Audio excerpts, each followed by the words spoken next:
Hello everyone, welcome back to another LeetCode solution. और आज का हमारा प्रॉब्लम है insert greatest common divisor in link list. एक सांस में बोल दिया। तो देखो क्या करना है इसमें। मीडियम लेवल का प्रॉब्लम है। Given the head of the link list head in which each node contains an integer value. ठीक है भाई, देखो क्या दे रखा है। एक लिंक लिस्ट दे रखी है, उसका हेड दे रखा है और क्या है, in which each node contains an integer value. हर एक नोड के पास एक इंटीजर वैल्यू है। Between every pair of adjacent node insert a new node. हर एक नोड के पेयर के बीच में हमें एक न्यू नोड इंसर्ट करनी है, ठीक है, जो कि होगी ग्रेटेस्ट कॉमन डिवाइजर की। अब ग्रेटेस्ट कॉमन डिवाइजर क्या होता है? ग्रेटेस्ट कॉमन डिवाइजर होता है हमारा HCF, ठीक है। तो ये ग्रेटेस्ट कॉमन डिवाइजर तो बहुत ईजी पड़ जाएगा, हमें निकालना है, इनबिल्ट फंक्शन से निकाल लेंगे। अब देखो क्या है, मान लो जैसे 18 और 6 है, ठीक है। इन दोनों के बीच की क्या बोलते हैं, इन दोनों के बीच का GCD क्या होगा? इन दोनों के बीच का GCD होगा 6, ठीक है। तो इन दोनों के बीच में ही उसे ऐड कर देना है, ठीक है। 18 और 6 का GCD 6, तो 18 और 6 के बीच में ही हमने 6 ऐड कर दिया।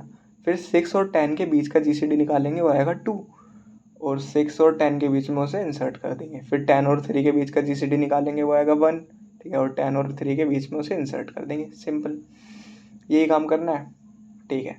तो देखो इन्होंने इनपुट में दे दिया एक लिंक लिस्ट, ठीक है, उसका आउटपुट दे दिया यार। तो बहुत ही सिंपल है। देखो क्या करेंगे हम लोग, सबसे पहले एक GCD बना लेंगे, ठीक है। 2 पॉइंटर बनाएंगे, एक 18 को पॉइंट करेगा, एक 6 को पॉइंट करेगा। उन दोनों की वैल्यू का GCD निकाल लेंगे और उसे बीच में इंसर्ट कर देंगे, इनकी लिंकिंग चेंज करके। सिंपल।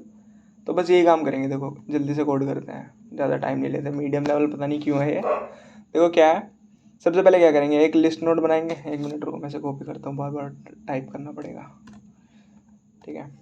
देखो वो बना लिया। अब क्या करना होगा, अब 2 पॉइंटर बनाने हैं। एक करंट बना लो, करंट। अब करंट किधर पॉइंट करेगा? करंट हमारा पॉइंट करेगा, देखो करंट 2 पॉइंटर बनाने हैं, ठीक है। तो मैं करंट को 6 पे पॉइंट करा रहा हूँ, है ना।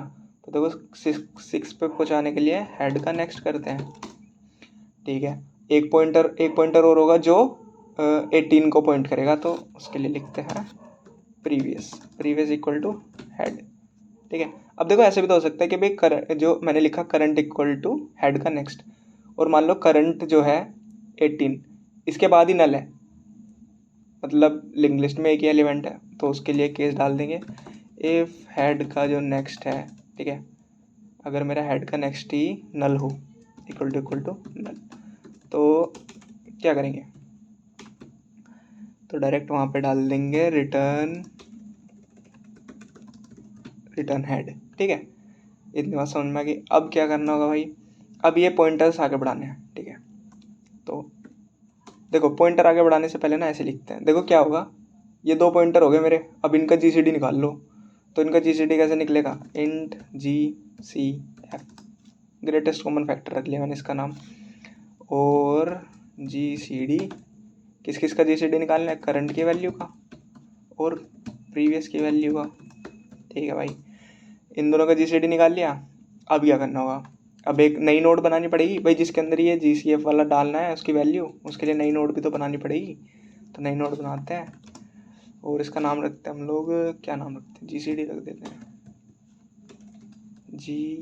GCD, ठीक है। और इसके अंदर हम डाल रहे होंगे एक न्यू नोड, तो न्यू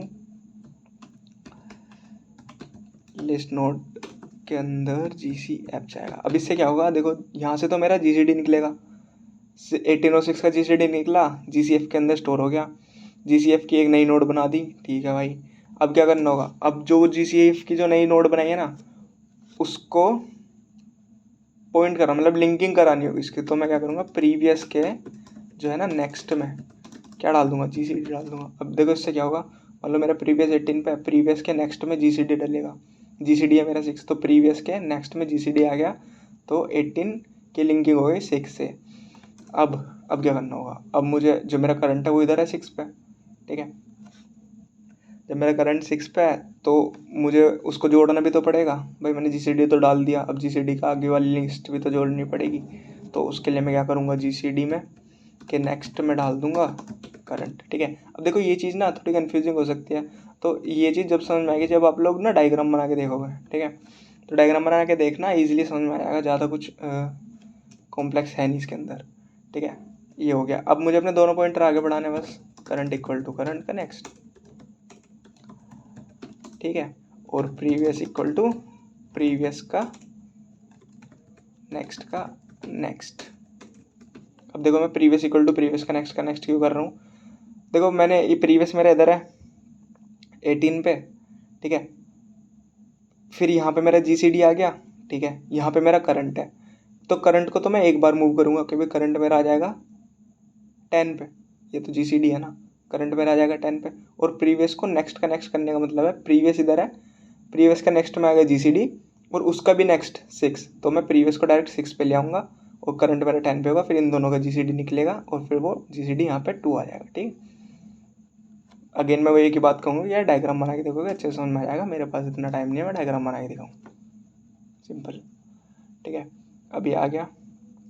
अब क्या करना है, अब देखो ये चीज़ हमें कब तक करते रहनी है, जब तक मेरा करंट जो है वो नल ना हो जाए, नॉट इक्वल टू नल, ठीक है। और ये पूरी की पूरी जो भी हमने राम कथा लिखी है इसके अंदर डाल देंगे, इसको ज़रा स्पेस देते हैं और फिर हम लोग यहाँ पे रिटर्न कर देंगे हेड, ठीक है, सिंपल। अब इसको ज़रा सबमिट करके देखता है,